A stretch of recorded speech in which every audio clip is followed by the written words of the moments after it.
everyone, today's topic is there is, there are. There is, there are. What is it? Let's explain it. Deməli, there is nə there are Azərbaycan dilindən necə tərcümə edərik?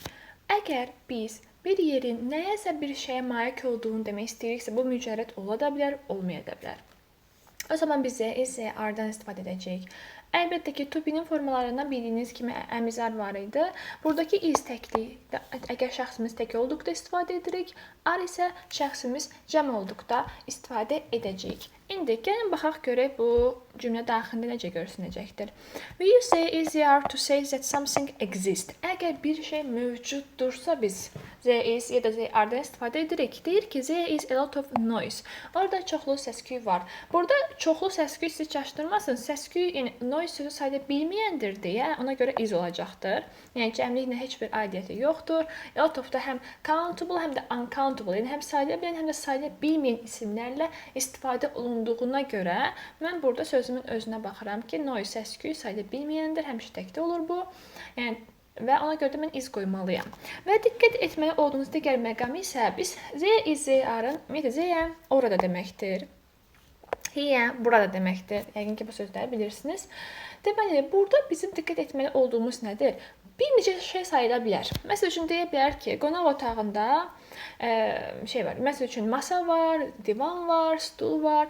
Bir neçə şey saya bilər. Amma mən baxacağam ki, yanındakı, zeyin yanındakı sözə baxacağam. Məsəl üçün deyir ki, there is a sofa, table, armchair, kreslo var. Görsün, mən bir neçə şey sayıram. Amma mən mütləq bir şəkildə indi iz qoymuşam. Niyə qoymuşam? Çünki there is-in gücü qüvvəti yoxdur. Yanındakı sözə baxacaq. Orada nəşədən saydığınıza baxmır.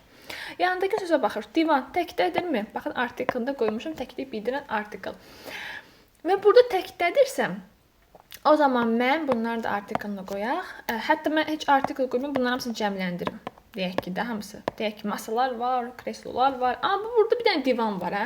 Yanındakı sözə baxır. Yanındakı söz təkdədirsə, there is. Cəmdədirsə, there are. Bitdi, getdi. Yəni, 3 dənə, 5 dənə, 10 dənə şey saymağınıza baxmayacaqdır.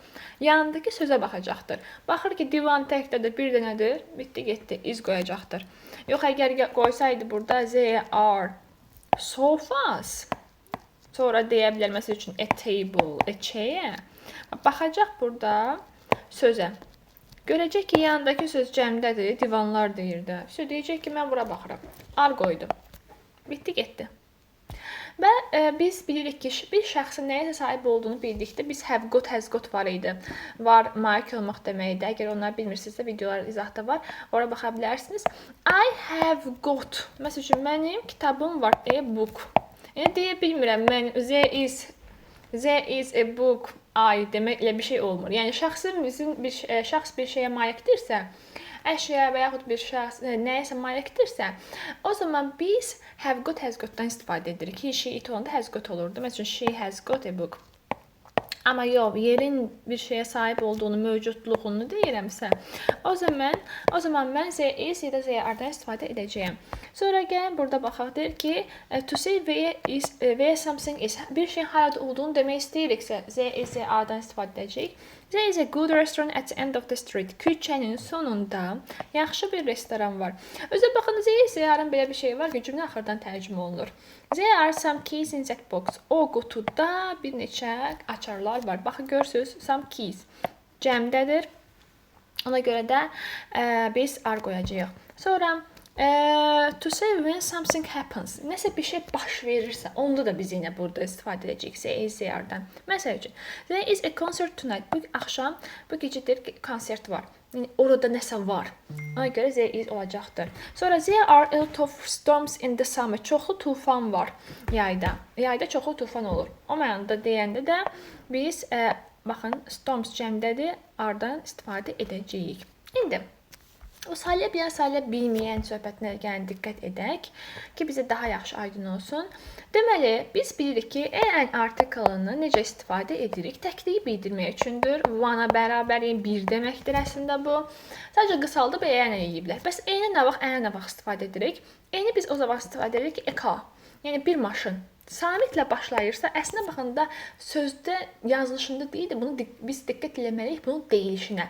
artikel qoyarkən deməli, diqqət edərək deyişdən. Deyişdə necə olur? Əgər car sözü k ilə, samitlə demişəmsə, qoyuram. Yox, saitlə deyirəmsə, onda məsələn, an apple. Baxın, saitlə deyirəm. Apple saitlə başlayır, saitlə deyirəm. Ona görə an qoyacaqsınız. Və iki sait yanaşı gələ bilmir. Ona görə bura n əlavə edirlər. İndi mən sözün deyişinə fikir verməliyəm dedim, düzdür? İndi baxarıq sözə. Ən məşhur sözümüz. Bu universitet sözü. Yəni, university deyilir ingiliscədə buna.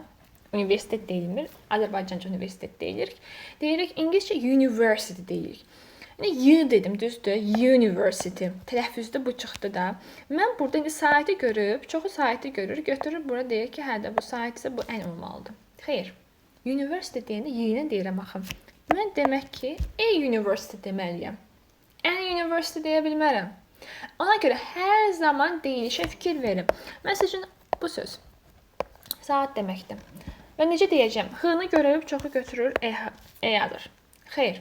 Bu sözü deyəndə A deyirsiniz. A. Aynen deyirsinizsə, ən avı olmalıdır. Ümid edirəm, bunlar sizə aydın oldu. İndi gəlin uncountable nouns, yəni sayıla bilməyən isimlərə baxaq. Sayıla bilməyən isimlər də bir neçə kateqoriyaya bölünür ki, bizim işimizi asanlaşdırsın.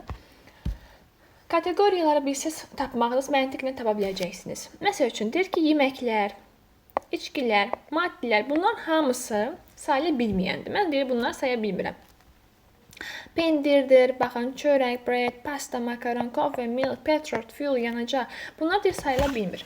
Materials, yəni materiallar, iron, dəmir, wood, taxta, metal, paper, plastik sayıla bilmir. Abstract ideas and feelings, abstract ideyalar və hisslər sayıla bilmir. Information, məlumat, advice, məsləhət, strength, güc, time, vaxt, love, sevgi, bunlar sayıla bilmir. Illnesses, xəstəliklər, heç bir sayılmır. Diabetes, şəkər xəstəliyi, Alzheimer's, bu da Alzheimer xəstəliyi, yaddaş itirmə xəstəliyi, cancerdakı xərçəng xəstəliyi. Language, dillər, English, French, Spanish, bunlar heç biri sayılmır. Yəni, bunların qabağını sayılmır demək nə deməkdir, bilirsiniz? Yəni, mən bunu S qoşub cəmləndirə bilmərəm. Qabağına ən qoşub təkdə deyə bilmərəm. Yəni, bu hal olmayacaq. Onu demək istəyir bu. İndi, və burada göstərir bizə. Bizim öyrənməli olduğumuz digər bir qayda da ən, sam, əni. Baxırıq, əni başa düşdük. İndi keçirik samla əniyə. Sayıla bilən var ingilis dilində, bir də var sayıla bilməyən. Sayıla bilən nədir? Yəni, mən sayıram da bir dənə kitab, iki dənə kitab, üç dənə kitab. Saya bilmirəm nədir? Məsələn, suyu saya bilmərəm, baxın, mən necə damcısını bir-bir sayım bunu. Olmur. İndi deyəcəksiniz ki, bəs mən gedib marketdən bir su almaq istəyirəm, 2 su almaq istəyirəm, onu necə deyim? Onda biz həmin onu nədə alırıq, onun adını çəkməliyik. Məsəl üçün deyirəm ki, bir butulka sudur, düzdür, bir butulka su alıram. A bottle of water deyəcəksiniz. A bottle of water. Bir butulka su. Yəni, mən burada təkə cəmli deyəcəyim söz butulkadır. Yaxud bir stəkan su alacaqsınız, hə? A glass of water deyəcəksiniz. Yəni, water sözünü mən cəmləndirməyəcəm. Hətta burada yine glass'i də cəmləndirəcəm. Məsələn, deyirəm, 2 stəkan su almaq istəsən. 2 glasses of water deyəcəksiniz. Yəni, cəmləndirəcəyiniz söz, baxın, glass sözü oldu, bottle sözü olacaqdır. Yəni, bunu nəyin içində daşıyırsınızsa, bax, onu cəmləndirəcəksiniz. Bunun daşıyıcısını cəmləndirəcəksiniz, sözün özünü yox. İndi, keçirik bura. Sam ənini nə vaxt istifadə edirik, necə istifadə edirik? Gəlin buna baxaq. Samla əni həm sayıla biləndən, həm də sayıla bilməyəndən yaxşı yola gedir. Problemi yoxdur. İndi, samla ənidən sonra bir dənə şey var ki, sayıla biləni isə mütləq cəmdə deməlisiniz. Baxın, cars deyir burada, görürsünüz. Sayıla biləni də maşın saya bilirəm də, düzdür. Deyir ki, samdan sonra istifadə edirsən sayıla bilən, onu cəmdə qoy. Some cars. Ənidən sonra da yenə deyir, cəmdə qoy. Any cars. Bəs samla əni sayıla bilməyən istifadə edə bilərəmmi? Bəli, edə bilərsiniz. Həmişə təkdə. Some milk, çünki bunun cəmi yoxdur ki, yəni, daha doğrusu heç təki də yoxdur. Bu elə varlıq kimi ortada durur. A milk, bu da yenə istifadə edə bilərsiniz.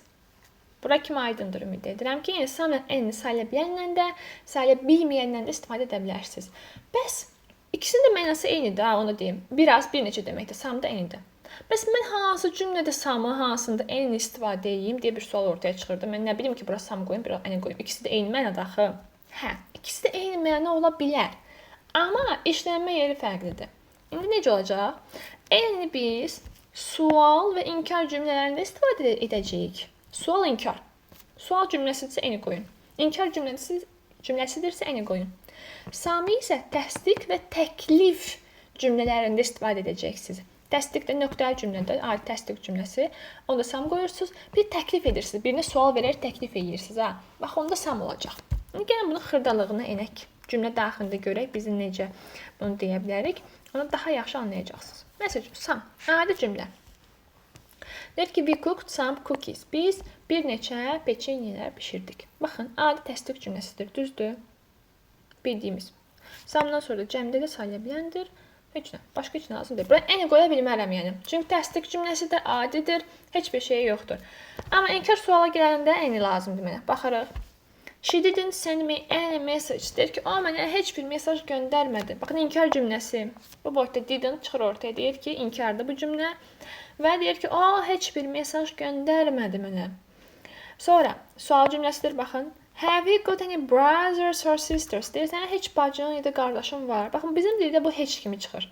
Tərcüməsidir. Sənə heç bacın ya da qardaşın var. Burada məsəl üçün samda olanda deyir ki, biz bir neçə peçeni pişirdik. Amma burada sanki heç mənasında çıxır. Deyir ki, o mənə heç mesaj göndərmədi. Sonra deyir, sənə heç bacın ya da qardaşın var. Sual cümləsidir. İndi, bəs sual cümləsində mən samı nə vaxt istifadə edim? Deyə bir sual ortaya çıxır. O vaxt ki, siz təklif edirsinizsə. Məsələn, qonaq gəlib və soruşursunuz. Yaxud da qonaq gəlib və soruşursunuz ki, məsəl üçün, would you like some tea? Çay istəyirsənmi? Sual veririk. Bax, burada biraz çay istəyirsənmi? Yəni, o mənada soruşuruqsa, samda deyəcəyik sual cümləsində. Və yaxud deyirəm ki, can I have some tea? Çay ala bilərəm, xahiş edirəm burada. Təklif edirəm və yaxud xahiş edirəmsə, bir şey almaq üçün xahiş edirəm ki, mən bir çay ala bilərəmmi, bir peçenye ala bilərəmmi?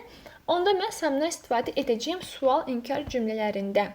Ümid edirəm, bura kimi sizə hər şey aydındır. Baxın, samdan sonra deməli, sayıla bilən cəm, sayıla bilməyən təkdə olur, bildiyiniz kimi. İndi gəlin burada bir neçəsini edək. Deyir ki, I need information about the city. Baxın, birinci sözümüzü kateqoriyasını bilməliyik. Bu söz sayıla biləndirmi, bilməyəndirmi? Information sözü. Gəlin burada baxaq, burada qeyd edilmişdir. Baxın, deyir ki, abstrakt ideyalar və hisslər sayıla bilməyəndir. Aha, demək ki, bunun nə cəmi var, nə ki təki var. Belə, bunu bildik. Gəlirik, bura cavablara baxırıq. Cəmi təki yoxdursa bunun, eyni necə istifadə edim? Olmaz. Düzdür. Çünki demişdik ki, sayıla bilməyən ismi təki də yoxdur, cəmi də yoxdur. Bu belə getdi. Sonra baxıram, cümlə inkardır, sualdır. Sual işarəsi görmürəm. Yoxdur da bir sual işarəsi burada. Nöqtə qoyublar. Demək ki, sual deyil.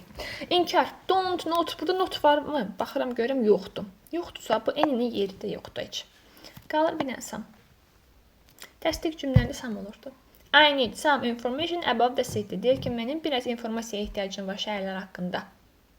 Sonra keçirik öbürüsünə. Yenə baxıram sözə. Deyir ki, egg. Yumurta. Yumurta sayırdıqda 1 yumurta, 2 yumurta, 3 yumurta. Sayıramsa, baxıram görürəm sayıla biləndirsəm. Sayıla biləndirsə sam ən işlətməyəm. Çünki görürəm mən bu sayıla bilən olanda s qoşmalıydım. Deyə bilərəm, deməli biraz yumurtalar deməliyəm. Biraz yumurta demək olmaz. Biraz yumurtalar deyirlər ingilisdə. Çünki cəmdə birdən çoxdursa, mütləq cəm qoymaqla, s qoşmaq lazımdır. S-i yoxdur bunun. Deyirəm, onda samın yeri də yoxdur. Eyni də yenə, eyni olması üçün ümumiyyətlə sual inkar lazımdır. Heç baxıram, not da yoxdur, sual da yoxdur. Eyni də yeri yoxdur. Qalır bir dənə təkliyi bildirən an. An egg for breakfast. I always have an egg for breakfast. Həmişə mən səhər yeməyinə yumurta yeyirəm. Ümid edirəm, bu an qaydası, sam qaydası sizə aydın oldu. Davam edirik Z-E-Z-R. Hələ burada işimiz bitmədi. Deməli, Z-E-Z-R-a baxırıq ki, biz burada keçmiş zamanı var Z-E-Z-R-ın. Was, verb, to be-nin formaları. Qayda eynidir. Sadəcə olaraq burada bir dənə was, is-i was-a çevirirsiniz keçmişdən. R-ı da verəm. Başqa heç nə. Və gəlin burada sualların, inkarların quruluşlarına baxaq. Z-i qısaldırıq apostrof s-lə. R-ı qısaldırsınız apostrof r ilə qısalda bilərsiniz. Sonra is not, isn't, are not, aren't deyə qısaldacaqsınız. Keçmiş zamanda necə olacaqdır? Was, were olacaqdır. Bunun qısaltması yoxdur, elə bir şey. Və burada da yenə was not, yəni weren't, yəni wasn't, weren't olacaqdır. Qısaltmaları keçmiş zamanda və sual cümlələrində to be-nin qaydasından bilirsiniz. To be, əmizar, was, were, keçəcək, qabağa. Başqa heç nə dəyişməyəcəksiniz. Cümlə daxilində gəlin bunlara baxaq. There is a car in the street. Yəni deyir ki, küçədə maşın var. İndi gəlin bu cümləni keçmiş zamanda deyək. Dəyişməli olduğumuz təkcə və təkcə izi keçmiş zamana çevirməkdir. Görürsünüz, was olur. There was a car in the street. Küçədə bir maşın var idi. Keçmiş zamanda deyirik. There are some cars in the streets. Bir neçə maşınlar var idi küçədə. Maşınlar var küçədə. Keçmişdə deyəndə də are keçmişə keçirəm were. There were some cars in the street. Küçədə bir neçə maşınlar var idi deyəcəksiniz. Qısaldılmış forması da var. Apostrof is, apostrof is, are var. Məsəl üçün isn't, aren't deyəcəksiniz. İndi gəlin bunları bir neçəsini tapşırıqlarda baxaq. Məsəl üçün. Deyir ki, burada cümlə burada deməli, gəlin bir dənə buradan baxaq. Deməli, orada dialoqdur, dialoqa da baxacağıq. In my street, küçədə, a bakery, a supermarket, two restaurants. Baxın, görürsünüz, çox şey sayıram. Amma demişdik nə? Gücü yoxdur bu Z-in, Z-arın. Baxır yanındakına. A bakery təkdə düzdür, bu artiklı var. Deməli, nə seçəcəyəm? There is a bakery deyəcəm. O 3-4-5 nə şey saya bilər. Amma mən nəyə baxıram? Düz yanındakına. Sonra baxıram bura. Is there a new printer in the office? Bir printer var, yeni bir printer var ofisdə. Yes. İndi baxıram is-nə sual veribdir, düzdür. Bir printerdən söhbət gedir, düzdür. Mən Z is seçəcəyim. Deyəcəksiniz, bəs mən bu da Z is-dir də, eyni şey deyilmi? Qısaldılmış forması. Bəli, elədir. Amma cümlə sonunu biz qısaldılmışla bitirə bilmərik. Ona görə burada Z is olacaqdır. Sonra geçirik bura. When I opened the door. Baxın, opened keçmiş zamandadırsa, deməli mən avtomatik izi sildim. Deyir ki, qapını açanda police officer standing in front of me. Polis deyir ki, mənim qarşımda dayanmışdı. Police officer təkdədir. Was. Gəlin, bir neçə dənə də burada. Buna baxaq. Deyir ki, good morning. Can you give me some information about the house in the St. Patrick's Street? Deyir ki, bu müqəddəs Patrick küçəsində olan ev haqqında məlumat verə bilərsinizmi? Deyir ki, yes, of course. It's very nice, big apartment, böyük qəşəng apartmentdir. 3 bedrooms. Baxın, görürsünüz, 3 dənə yataq otağı. Demək, nə yazacağım mən? Zəyəm. Ar. Ümid edirəm, bura kimi sizə hər şey aydın oldu. Linkləri də aşağıda qeyd edəcəyim. Oradan daxil olub siz də özünüzü yoxlaya bilərsiniz. Okay, see you.